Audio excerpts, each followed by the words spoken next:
Salut, moi c'est Margot, dans la vie je suis styliste modéliste et aujourd'hui je vous propose qu'on parle de la laminette. Qu'est-ce que la laminette?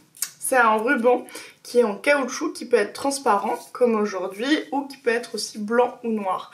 Alors je vais le dire tout de suite, le blanc ou parfois noir sert uniquement au maillot de bain. Aujourd'hui on s'intéresse à la laminette transparente, donc elle va servir pour poudre des vêtements en maille comme un t-shirt, comme une robe en jersey par exemple, ou la lingerie.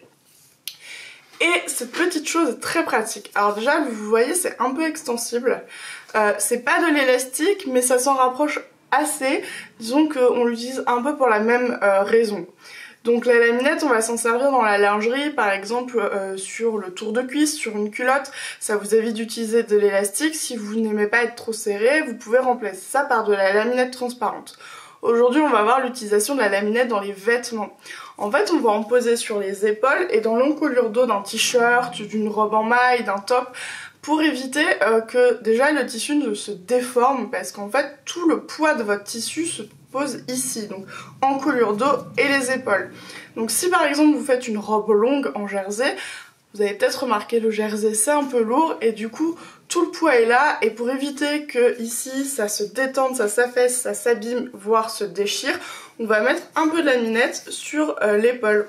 C'est hyper simple, ça coûte pas grand chose et ça change tout sur la qualité de fini de votre vêtement. On va vous dire que c'est pas forcément obligatoire, vous pouvez coudre sans, mais vous allez vite vous rendre compte qu'en fait on a envie d'en mettre souvent parce que c'est pratique. Alors on va demander parfois si on peut mettre du droit fil thermocollant qui est une bande de thermocollant qui fait à peu près 1 cm de large. Alors ça on va le réserver aux vêtements de tissu non extensible.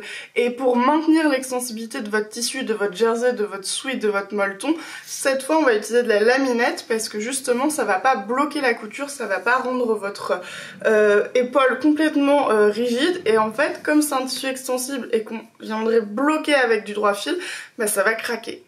Et on n'a pas très envie que ça craque.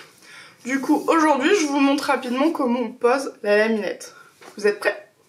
On y va. On prend sa laminette et on la pose sur l'envers du tissu. On l'a coupée de la même longueur que son épaule. Et si comme moi vous avez une laminette qui fait 8 mm de large, dans ce cas-là vous la posez à 3 mm du bord pour que la couture soit bien sur la laminette dans la dernière étape.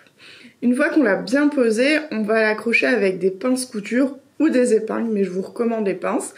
Et après ça, il ne restera plus qu'à la coudre, c'est-à-dire à faire un point zigzag en plein milieu de la laminette. Je vous conseille vraiment de ne pas tirer sur la laminette, votre couture va être un peu froncée et ça serait vraiment dommage car il n'y a pas besoin sur l'épaule.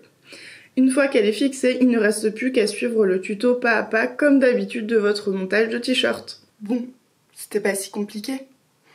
Je vous donne rendez-vous très vite pour apprendre à poser du biais jersey. C'est presque comme du biais normal pour tissu non extensible, mais cette fois, il est vraiment pensé pour les tissus extensibles. Du coup, je m'en vais filmer le tuto, comme ça ce sera peut-être bientôt en ligne.